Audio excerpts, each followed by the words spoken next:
Pessoal, boa noite. Já está começando a entrar um pessoalzinho aí para assistir a gente. A gente sabe que aí no Brasil já passa de meia-noite, mas a gente está falando aqui da Virgínia, nos Estados Unidos, e aqui são 9h15 ainda. Do meu lado aqui, dispensa apresentações, professor Olavo de Carvalho. Satisfação conhecê-lo pessoalmente. Satisfação minha. Mesma satisfação que o meu irmão teve, acredito que em 2010, quando veio aqui entregar para o senhor a medalha Tiradentes, né? A maior honraria que tem na Assembleia Legislativa do Estado do Rio de Janeiro. E agora aqui pessoalmente para bater um papinho com o professor, não tomando muito tempo dele, né? Mas aproveitar um pouquinho desse conhecimento e perguntar para o professor qual é o impacto que tem, por exemplo, essa eleição do Trump. O senhor vê uma guinada no mundo com relação ao politicamente correto, talvez um enfraquecimento da esquerda? O que essa eleição do Trump significa para o contexto do cenário político mundial? Bom, você vê um claro confronto, não só aqui, mas em toda parte. De um lado você tem a elite globalista e você tem uma massa de militantes que trabalham para eles. E, por outro lado, você tem a população civil em geral. Então aí chegou, vamos dizer, um confronto total. Não há mais acordo possível. Ou vai para um lado ou vai para o outro. Então agora na eleição do Trump, a maioria do eleitorado deu lá o seu parecer, porque a Hillary só teve mais votação de fato na Califórnia, que é como se fosse uma república globalista, né? E agora o pessoal da elite globalista, incluindo o pessoal que está no governo, Obama, Hillary, George Soros, né? Toda essa gente está revoltadíssima e gastando bilhões de dólares para mobilizar agitadores e bagunceiros para ver se consegue estragar a posse do homem, ou mesmo impedi-la, ou pelo menos tornar inviável o governo dele. O senhor acreditando que você anos difíceis a esse mandato do Trump com relação ao tratamento com a imprensa? Se ele não destruir imediatamente os inimigos dele, eles não vão dar sossego. E eles estão desesperados, por quê? Porque todos eles têm rabo preso, né? A lista de crimes de Hillary Clinton, Barack Obama, George Soros, é uma coisa imensa. Eles nunca foram punidos porque eles estão controlando o governo. A hora que caírem do poder, eles vão para a cadeia. Você viu o que aconteceu com o George Soros no próprio país que ele nasceu, a Hungria. Na Hungria ele é considerado um criminoso, ele está completamente fora da lei. E aqui nos Estados Unidos o destino dele será esse, mais cedo ou mais tarde. Barack Obama, a mesma coisa. Nós sabemos que o Barack Obama se elegeu presidente com documentos falsos. Não é o problema de saber se ele nasceu aqui ou ali, pouco importa isso. O que importa é que os documentos são realmente falsos. Isso é a coisa mais bem provada do universo, porque os documentos dele são falsos. Agora você veja, quando ele foi eleito duas vezes com documentos falsos, né, 2008 e 2012, o pessoal conservador fez o possível para botar panos quentes. Ninguém quis brigar com ele por causa disso. Quer dizer, mesmo havendo um crime comprovado, que é um crime federal, o pessoal conservador diz, não, vamos manter a coisa em ordem, não vamos desmoralizar a presidência, deixa o cara aí assim mesmo. E o pessoal do outro lado não pensa assim. Não. Basta uma vaga suspeita, que esse negócio de conversa sobre os russos, eles já caem de pau e já querem destruir o outro completamente. A gente vê isso na pele lá. Às vezes o pessoal até reclama, né? Fala, poxa, Bolsonaro, você não processa nenhum jornalista, nenhum dessas pessoas de calunia, né? Enquanto que, se nós dermos a mínima brecha, a gente toma processo. Claro, mas você vê, durante anos eu fiz conferências para os militares no Brasil. Tudo quanto é clube militar, escola de guerra naval, escola de comando de Estado-Maior. E eu sempre dizia isso, vocês não podem deixar que esse pessoal continue mentindo contra vocês, vocês têm que processá-los. Sobretudo aquele caso do Caco Barcelos, que é um caso absolutamente escandaloso, que ele falsificou totalmente a história, mas para enganar a reputação do Exército. Ah, tá. Mas é com relação ao armamento que eu vi uma vez também. Não, foi um caso de dois terroristas que morreram num acidente durante uma perseguição. E o Caco Barcelos disse, não, eles foram executados num quartel e depois colocados num carro para fingir simular um acidente. E eu tinha a prova assim, material de que ele estava mentindo. Publiquei isso no Globo. Tá? Quer dizer, mesmo assim, os milicos não se moveram para processar o cara. Então, quer dizer, você faz com que caluniar você saia de graça. Não tem preço nenhum, ninguém paga nada. Até ganha. O Caco Barcelos ganhou, com essa reportagem falsa, ganhou 2 prêmios jornalísticos. Quer dizer, um bando de puxa-saco. Compra de vídeo. Ele ganhou 2 prêmios jornalísticos com uma reportagem manifestamente falsa. Que eu denunciei, não vamos dizer, no jornal da própria organização que estava lá, que era o Globo. Assim, as provas materiais eram absolutamente contundentes. Uma vez alguém me falou como é que quem judicializa ganha.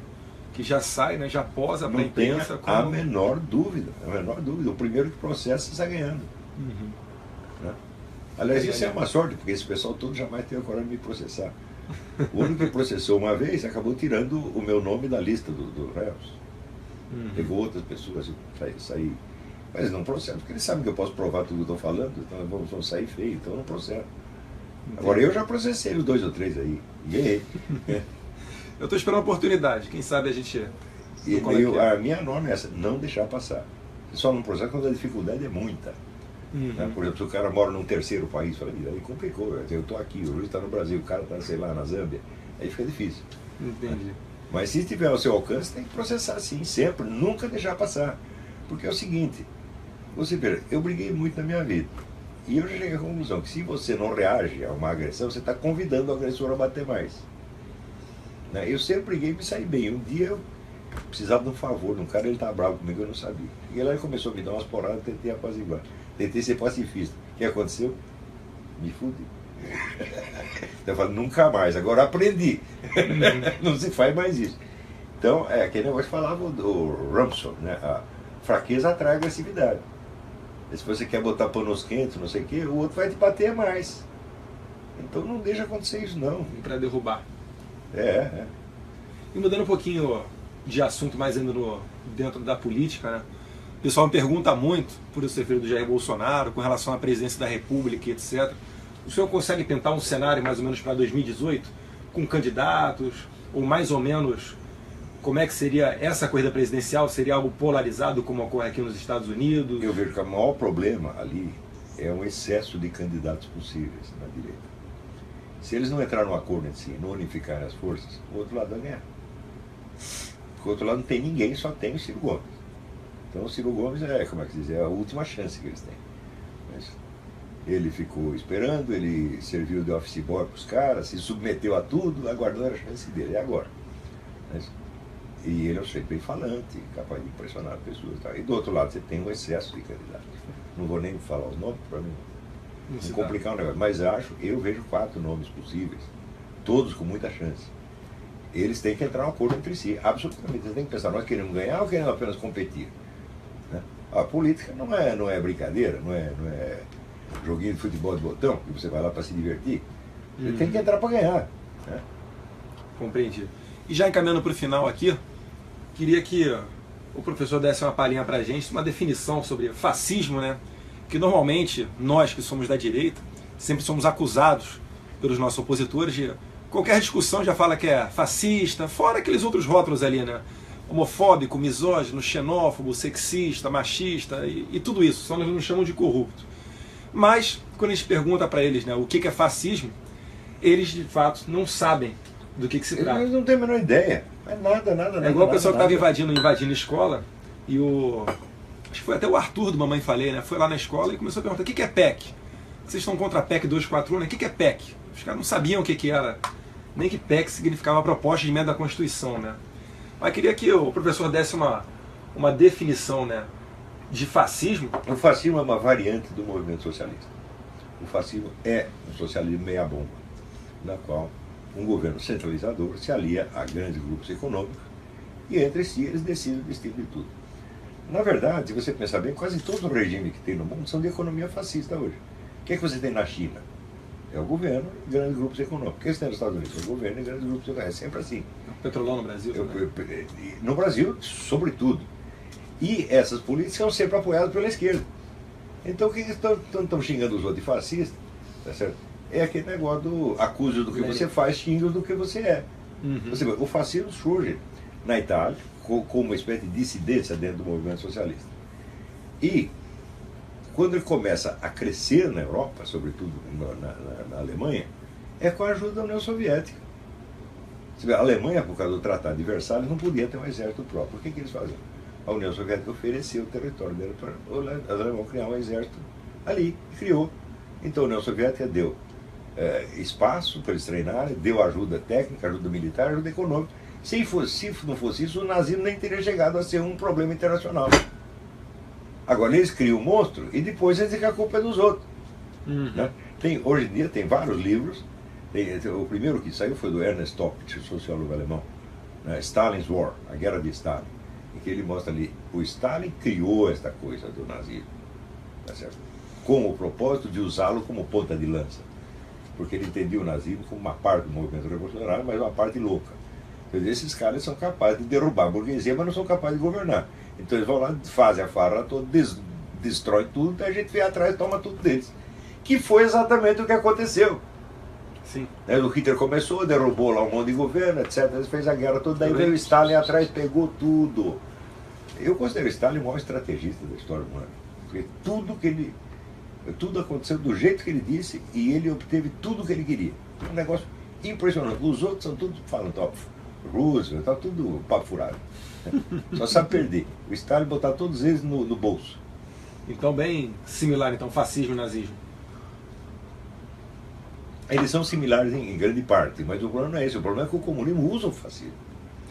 O fascismo é uma etapa para o socialismo. Então, tá uma coisa, no Brasil é uma coisa muito clara isso aí. Se você pegar os grandes governos centralizadores, como o próprio governo Getúlio Vargas, era o governo que os comunistas apoiavam. Uhum. Não é isso? Me lembra aí a PEC 51 para a desmilitarização das polícias, tirar um pouquinho do poder policial dos governos, federalização da educação, Marco Civil da Internet, Estatuto dos Armamentos. É tudo pra centralizador. Quer dizer, isto é o fascismo, meu Deus do céu. Quer dizer, os caras estão praticando o raio do fascismo. Incolui com a nata empresarial isso do país. É o outro de fascista. Sim. Né? Tá, Dizer, mas isso aí é briga de puta. Quando a puta briga, do que ela chamou? De puta. E qualquer uma que ela brigue, pode ser a mulher mais honesta do mundo, ela vai chamar de puta também. Então é sempre assim. Tá interessante essa visão aí. Pessoal, não vou mais tomar o tempo não. O Olavo ele acabou de dar uma aula no curso online de filosofia dele. Eu coloquei o link para quem tiver interesse em fazer. A mensalidade é baixinha. Na verdade, a intenção do Olavo é ter o maior número de alunos possível e conseguir para transmitir o conhecimento. E além disso também, pessoal, estava em contato aqui com o Josias, que é um dos organizadores do filme que está para lançar em maio, O Jardim das Aflições, que conta a história de um dos livros do Olavo de Carvalho. Olavo, se pudesse falar um pouquinho mais sobre esse filme? Esse filme foi uma ideia do Josias, ele é absolutamente brilhante. O Josias é um excelente diretor de cinema. Eu acho que o melhor que tem, o melhor vivo hoje. Né? O filme é uma obra-prima assim, de fotografia, de narrativa, e é o filme com mais conteúdo profundo que já se fez no Brasil. Não dá nada que se compare a isso. A ideia do filme foi partir vamos dizer, do livro Jardim das Aflições e pegar esta imagem do jardim, né? Aproveitando o fato de que eu, na época, morava num jardim. Eu vi o começo. E partindo desse simbolismo, usá-lo como um mecanismo vamos dizer, simbólico da explicação da origem das civilizações. Uhum. Josias, chega aí. O Josias está aqui atrás, está se escondendo, chega do lado aí. Quando é que vai ser o lançamento, hein? Então, em maio nos cinemas. Em maio nos cinemas. E fala um pouquinho melhor, além disso que o Olavo falou, tem mais... Então, a primeira coisa que a gente pensou fazer esse filme é que a gente não queria fazer com o dinheiro do Estado, né? Entendi, você já era crowdfunding, né? Vocês têm batido muito nisso, né? Contra o financiamento público de... Sim, Lei Rouanet, etc. E essas coisas. E nós temos a consciência de quanto a cultura estava sendo instrumentalizada, né, pelo PT e tal. E nós resolvemos fazer um filme sem um centavo de dinheiro público. Foi o maior crowdfunding para o filme da história do Brasil. Então nós pretendemos lançar em maio, então se vocês quiserem ver. Beleza.